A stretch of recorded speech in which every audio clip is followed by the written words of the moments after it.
Hi hello welcome to Sakshi cinema. Rajamouli తెరకెక్కించిన Baahubali the epic remaster version October 31న విడుదలై మంచి వసూళ్లు సాధిస్తోంది. డిజిటల్గా మళ్లీ ఎడిట్ చేసిన ఈ సినిమా ప్రపంచవ్యాప్తంగా 3000 స్క్రీన్లలో రిలీజ్ అయింది. ఇప్పటి వరకు 49.8 కోట్లు వసూలు చేసింది. దశాబ్దం క్రితం భారతీయ సినిమా చరిత్రను మార్చిన మూవీ బాహుబలి ఇప్పుడు ఆ సినిమాను కొత్త రూపంలో మళ్లీ ప్రేక్షకుల ముందుకు తీసుకొచ్చారు. డైరెక్టర్ రాజమౌళి రూపొందించిన ఈ కొత్త వర్షన్కి బాహుబలి ది ఎపిక్ అనే టైటిల్ పెట్టారు. ఇది సాధారణ రిలీజ్ కాదు, పూర్తిగా డిజిటల్గా ఎడిట్ చేసిన రీమాస్టర్ చేసిన కొత్త వర్షన్. అక్టోబర్ 31న ప్రపంచవ్యాప్తంగా విడుదలైన బాహుబలి ది ఎపిక్ ఇప్పుడు రెండో వారం కూడా మంచి వసూళ్లతో దూసుకెళ్తోంది. మల్టీప్లెక్స్ వద్ద టికెట్ల కోసం ప్రేక్షకులు క్యూ కడుతున్నారు.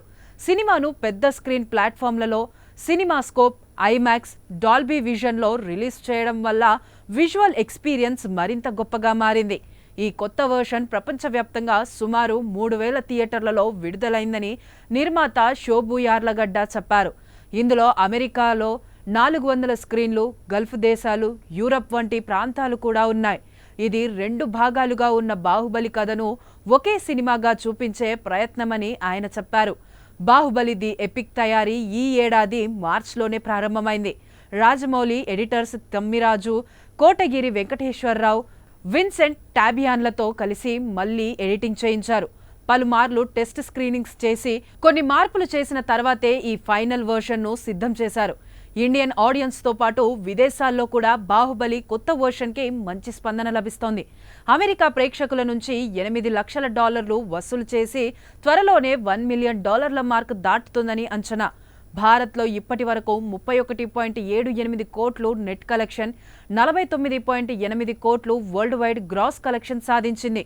బాహుబలి మొదటి భాగం తీసే సమయంలోనే సినిమాను డిజిటల్ కెమెరాలతో షూట్ చేయాలని నిర్ణయం తీసుకున్నారని సినిమాటోగ్రాఫర్ సెంథిల్ కుమార్ చెప్పారు. ఆ సమయంలో ఇండియన్ సినిమాల్లో డిజిటల్ టెక్నాలజీ కొత్తగా ప్రారంభమవుతుందన్నారు.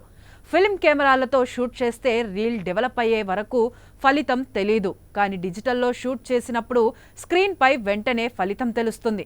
అంతేకాదు, ఫుటేజ్ సేఫ్గా ఆర్కైవ్ చేయడానికి ఇది ఉత్తమ మార్గం అని సెంథిల్ చెప్పారు.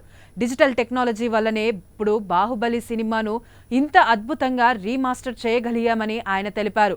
ఫిల్మ్ నెగిటివ్లను సురక్షితంగా నిల్వ చేయడం కష్టమైపోయినా డిజిటల్ ఫార్మాట్ వల్ల దశాబ్దం తర్వాత కూడా అదే క్వాలిటీతో సినిమా తిరిగి చూపించడం సాధ్యమైంది.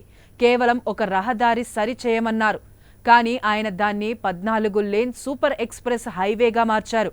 ఆ రహదారి పేరు పాన్ ఇండియా, ఆ కాంట్రాక్టర్ పేరు రాజమౌళి అంటూ ప్రశాంత్ నీల్ సోషల్ మీడియాలో ప్రశంసలు కురిపించారు.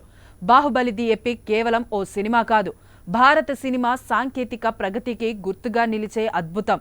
Rajamouli vision, Senthil Kumar technical knowledge, Shobu Yarlagadda production quality అన్నీ కలిసి మ్యాజిక్ని సృష్టించాయి. దశాబ్దం తర్వాత కూడా బాహుబలి మళ్లీ థియేటర్లలో తన శక్తిని చాటుతోంది. ఇది నిజంగా ఓ ఎపిక్ రీబర్త్ అని చెప్పాలి. సాక్షి టీవీ ప్రసారాలను నిలిపివేయటం చట్టరీత్యా నేరం. సాక్షి టీవీ ప్రసారాల కోసం మీ స్థానిక కేబుల్ ఆపరేటర్ను వెంటనే సంప్రదించండి. DTHలో, ఇంటర్నెట్లో కూడా సాక్షి టీవీ ప్రసారాలను వీక్షించవచ్చు.